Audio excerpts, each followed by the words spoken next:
ఒక్కసారి కొమ్మూరి గోల్డ్ కి కాల్ చేయండి. తాకట్లో ఉన్న మీ బంగారాన్ని విడిపించి మార్కెట్ ప్రైస్ కి వాళ్ళు కొనుక్కుని మిగతా డబ్బులు మీకు ఇచ్చేస్తారు. హాయ్, వెల్కమ్ టు మనం టీవీ. మనం ఉన్నది మన కోసం. సో నేను మీ జర్నలిస్ట్ మనోజ్. భోగాపురం ఎయిర్పోర్ట్కి సంబంధించి క్రెడిట్ ఎవరు తీసుకోవాలనే విషయంలో మల్లగుల్లాలు పడుతున్నాయి. లేదు కూటమి సర్కారే ఉంటుంది, ఎప్పుడో టీడీపీ గవర్నమెంట్లోనే దాని పనులన్నీ ఇనిషియేషన్ అయినాయి కదా. సో ఇప్పుడు స్టార్ట్ చేసింది కూడా పెద్ద పథకన కూటమి ప్రభుత్వమే సహకరించింది కేంద్రం కాబట్టి అని చెప్పి కూటమి చెప్తుంటే, లేదు 2019లో వైసీపీ వచ్చాక చాలా అభివృద్ధి జరిగింది, ఆ టైంలోనే చాలా వరకు పనులు అయిపోయి చెప్పి వైసీపీ చెప్తుంది. రీసెంట్గా జగన్మోహన్ రెడ్డి గారు ట్వీట్ కూడా వేశారు దానికి సంబంధించి. అసలు క్రెడిట్ ఎవరిది మాట్లాడదాం. మనతో పాటు ఆడారు బీజేపీ నేత రవిచంద్ర రెడ్డి గారు. నమస్కారం సార్. నమస్తే అండి మనోజ్ గారు. సార్, క్రెడిట్ వారిలో ఎవరికి ఇస్తే బాగుంటుంది అంటారు? అంటే న్యూట్రల్గా ఏ పార్టీకి సంబంధించిన వాళ్ళు ఆ పార్టీకే జై కొడుతున్నారు, అభిమానులు కావచ్చు, కార్యకర్తలు కావచ్చు. కానీ న్యూట్రల్ వాళ్ళు వాళ్ళకి ఏం చెప్పవచ్చు సార్? అంటే క్రెడిట్ కరెక్ట్గా ఎవరికంటే ఒక ప్రభుత్వం తర్వాత ఒక ప్రభుత్వం మారినప్పుడు వచ్చే సమస్య, పాపం క్రెడిట్ ఎవరు తీసుకోవాలి, మొత్తం మనమే ఓన్ చేసుకునే స్వార్థం ఏదైతే ఉందో వీళ్ళిద్దరికీ కాకుండా బీజేపీకి ఇవ్వాలి. ఎందుకు ఇవ్వాలంటే పైనుంచి నిరంతర సహకారం లేకపోతే ఇది జరగదు. డీజీసీ అనేది సెంట్రల్ గవర్నమెంట్ చేతిలో ఉంటుంది. అవును, పర్మిషన్స్ కానీ లేకపోతే అన్ని పర్మిషన్స్ తేవడంలో మొదట పునాది రాయి వేసింది చంద్రబాబు నాయుడు గారు. ఆ తర్వాత లోకల్గా అక్కడ చుట్టుపక్కల కావాల్సిన గ్రీన్ ట్రిబ్యునల్ కానీ లేకపోతే ఎన్జిటి కానీ లేకపోతే అనేక అనుమతులు తీసుకొచ్చింది జగన్మోహన్ రెడ్డి గారి ప్రభుత్వం. ఒక్కొక్కరు అధికారంలో ఉన్నప్పుడు వాళ్ళ వంతు వాళ్ళ సహకారం అనేది ఇస్తారు.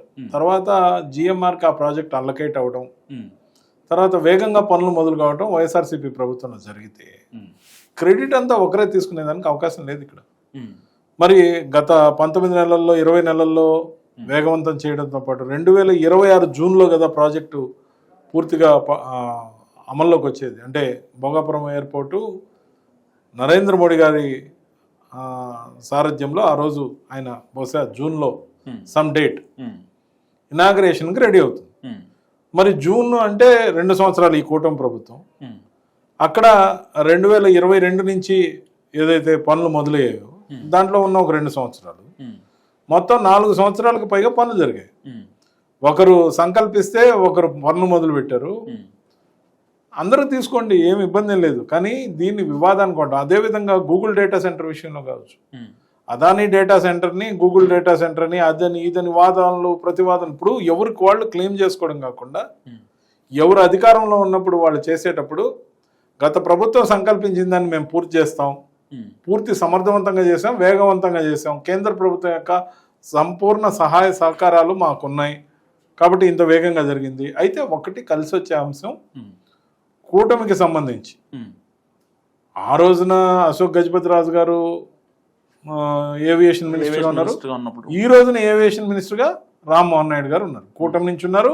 అబ్వియస్గా వాళ్ళిద్దరూ తెలుగుదేశం పార్టీ నుంచి ఉన్నారు. వాళ్ళు దాన్ని కాస్త ఎక్కువ క్లెయిమ్ చేసే అవకాశం ఉంటుంది. సహజంగా కూటమికి ఆ హక్కు ఉంది. సో వార్తలు తక్కువగా ఉన్నప్పుడు, అంశాలు లేనప్పుడు ఇది మొత్తం నేనే చేశాను అనుకోవడం అనేది ప్రజలు అన్ని గమనిస్తుంటారు. ప్రజలు అంటే నాకు గుర్తొచ్చింది, ఇప్పుడు భోగాపురంలో ఫస్ట్ ఫ్లైట్ ల్యాండ్ అయినప్పటి నుంచి సోషల్ మీడియాలో జగన్మోహన్ రెడ్డి గారి వీడియో ఒకటి వైరల్ అవుతుంది సార్. అప్పట్లో ఆయన విజయనగరం కావచ్చు, వైజాగ్లో కావచ్చు, కొన్ని బహిరంగ సభల్లో ఈవెన్ పక్కన మినిస్టర్గా ఉన్నటువంటి బొత్స సత్యనారాయణ గారు ఉన్నారు అక్కడ.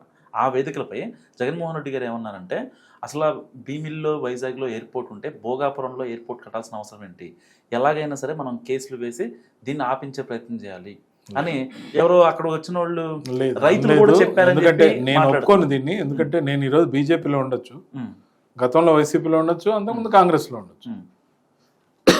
ఎవరన్నా ఇలాంటి మాటలు మీరు అన్నయ్య కానీ నిజమైతే ఇంటర్నల్ చర్చల్లో నేను బయట కూడా చూపిస్తాను మీకు. చూపి నేను బయట కూడా చూపిస్తాను, చూపిస్తే ఇంకా బాగుంటుంది. పెరుగుతుంది. గట్టిగా పోరాడదాం, గట్టిగా నిలబడదాం, కోర్టుకు కూడా పోదాం, కోర్టులో కేసులు వేసినా కూడా గట్టిగా దీన్ని ఆపే కార్యక్రమం చేద్దాం. రానున్న రోజును మన రోజులని మాత్రం చంద్రబాబు నాయుడు గారు కూడా మర్చిపోకూడదు. మనం అందరం కూడా అదే గుర్తు పెట్టుకుందాం. ఇది ఏ రకంగా న్యాయం? ఉన్న విశాఖపట్నం ఎయిర్పోర్ట్ ను బాగా ఉన్నదాన్ని వదిలేసి వేరే చోటికి పోయి ఎయిర్పోర్ట్ పేరిట అక్వైర్ చేయాలి అని చెప్పి దిక్కుమాలిన ఆలోచన చేయడం, రైతులు కడుపు కొట్టడం నిజంగా ఎంత మటుకు ధర్మం అని అడుగుతా ఉన్నా. భోగాపురం అన్నది భీమిలి నుంచి 5 కిలోమీటర్ల దూరంలో భోగాపురం ఉంది. విశాఖపట్నం నుంచి 25 కిలోమీటర్ల దూరంలో ఉంది. ఎర్ర బస్సు కూడా రాని ఈ గ్రామానికి ఎయిర్పోర్ట్ ఎందుకు సార్ అని అడుగుతా ఉంది నర్సాయమ్మ. ఒక అమ్మాయి అడిగిందంట, ఎర్ర బస్సు కూడా అని భోగాపురానికి ఎయిర్పోర్ట్ ఎందుకు సార్ అని అడిగిందంటే దాన్ని ఆయన సమర్థించాడు. 2018 ఆఖరిలో నేను కాంగ్రెస్ పార్టీకి రాజీనామా చేశాను. 2019 జనవరి 25న నేను వైఎస్ఆర్సీపీలో చేరా. జనవరి 9, 2019న జగన్మోహన్ రెడ్డి గారి పాదయాత్ర ముగింపు జరిగింది. బహుశా ఈ బయట ఆ పాదయాత్రలో ఒక టైంలో జరిగినట్టుంది. అందుకని దీని మీద నా దృష్టి పోలా. ఎందుకంటే ముగింపు సభ తర్వాత 9వ తేదీ 2019 పాదయాత్ర ముగింపు అయిపోయిన తర్వాత 2019 జనవరి 25 నేను చేరినప్పటి నుంచి సక్రియంగా వైఎస్ఆర్సీపీలో 6 సంవత్సరాలు దాదాపుగా పూర్తిగా 1 వీక్ తక్కువ, అంటే 2025 జనవరి 18 నేను బీజేపీలో చేరడం జరిగింది. సో ఈ గ్యాప్లో ముఖ్యంగా ఇంత ఇంపార్టెంట్ బయట నేను మిస్ కావడానికి కారణం బహుశా నేను ఆ పార్టీలో ఆ రోజుకి చేరి ఉండకపోవడం, బై ఛాన్స్ నేను ఈ బయటని రిపీటెడ్గా చూసి ఉండకపోవడం, అది నా మిస్టేక్. సో ఈ విధంగా మిస్గైడ్ చేసిన జగన్మోహన్ రెడ్డి గారి తప్పని నేను అంటాను. ఎందుకంటే వైజాగ్లో ఉన్న ఎయిర్పోర్టు సివిల్ ఏవియేషన్ ఎయిర్పోర్ట్ కాదు, అది నేవీకి సంబంధించి మిలిటరీతో సబ్సిడరీగా ఉన్న ఎయిర్పోర్ట్. దిగేటప్పుడు కానీ ఫ్లై అయ్యేకి ముందు కానీ సో ఖచ్చితంగా కూడా ఒక అనౌన్స్మెంట్ ఉంటుంది ఎయిర్ హోస్టెస్ నుంచి వైజాగ్లో కానీ ఎక్కడైనా మిలిటరీ ఎయిర్పోర్ట్లకి నేవీకి సంబంధించిన. ఇక్కడ ఎవరు కూడా పిక్చరైజ్ చేయొద్దు ఇది భారతదేశ వాయుసేనకు సంబంధించిందనో లేకపోతే నేవీకి సంబంధించిందనో చెప్పడం జరుగుతుంది. సో సివిల్ ఏవియేషన్ కంట్రోల్లో ఉండాల్సిన ఎయిర్పోర్టు, పబ్లిక్ ఉపయోగపడే ఎయిర్పోర్టు, అందులో వైజాగ్ లాంటి మహానగరానికి సంబంధించిన ఎయిర్పోర్టు, ఇంటర్నేషనల్ ఎయిర్పోర్టు భారీ స్థాయిలో ఉండాల్సిన అవసరం ఉందనేది వాస్తవం. ఆ రోజు చంద్రబాబు నాయుడు గారు భోగాపురం ఎయిర్పోర్ట్కి శంకుస్థాపన చేయటం కూడా వాస్తవం. దీని ప్రకారం ఎక్కువ భాగం ఈ బయట ఉన్న తర్వాత ఈ మెటీరియలిస్టిక్ కార్యక్రమం అమలు కావడానికి చంద్రబాబు నాయుడు గారు కానీ కూటమి కానీ క్లెయిమ్ చేస్తే పొరపాటు కాదు అంటాను నేను. కానీ తను చెప్పిన దానికి భిన్నంగానే జగన్మోహన్ రెడ్డి గారు చెప్పిన దానికి భిన్నంగా ఆ నర్సాయమ్మ ఎవరో ఆ రోజు ఆ బయటలో ఉన్నట్టు ఎర్ర బస్సు రాందానికి ఎయిర్పోర్ట్ ఎందుకన్నా అంశాన్ని పక్కన ఆయన పెట్టారు. ముఖ్యంగా భోగాపురం ఎయిర్పోర్ట్ని త్వరితగతిన డెవలప్మెంట్లోకి తేవాలని సంకల్పించడంతో పాటు అనేకమైన పర్యావరణ అనుమతులన్నీ తెచ్చారు, డిస్ప్యూట్లు క్లియర్ చేశారు, రైతులకు సంబంధించిన డిస్బర్స్మెంట్ వేగవంతం చేశారు. దాని తర్వాత జిఎంఆర్ వాళ్ళకి దీన్ని అప్పచెప్పారు. ఆ తర్వాత వేగవంతమైన మాట కూడా నిజం. కానీ తను చెప్పిన దానికి తానే భిన్నంగా, అంటే ఈ రాజకీయాలు ఏ స్థాయిలో ఉంటాయంటే మనం కానప్పుడు ఎదుటివారు చేసేటప్పుడు విమర్శించాలి, మనం వచ్చాక మనం వాటిని సమర్థించాలనే రాజకీయం ఏదైతే ఉందో జనాలకు ఉపయోగపడదు. అది ఏ పార్టీ చేసినా తప్పే. కానీ వాళ్లే మొదలుపెట్టి వాళ్ళు చెప్పిన దానికి భిన్నంగా చేసిన పనుల్ని ఎక్కడా స్లో డౌన్ కాకుండా కేంద్ర కేబినెట్ మినిస్టర్గా ఉన్న రామ్మోహన్ నాయుడు గారు ప్రత్యేకమైన శ్రద్ధ తీసుకోవడం, ఆయన కేబినెట్ మినిస్టర్ అయిన మొదటి పర్యటనలోనే శ్రీకాకుళంలో కానీ వైజాగ్లో కానీ భోగాపురంలో కానీ కేటగిరీలుగా ఒక మాట చెప్పాడు రామ్మోహన్ నాయుడు గారు. 2026 జూన్ కల్లా ఎయిర్పోర్ట్ రెడీ అవుతుంది, విమాన రాకపోకలు మొదలవుతాయని.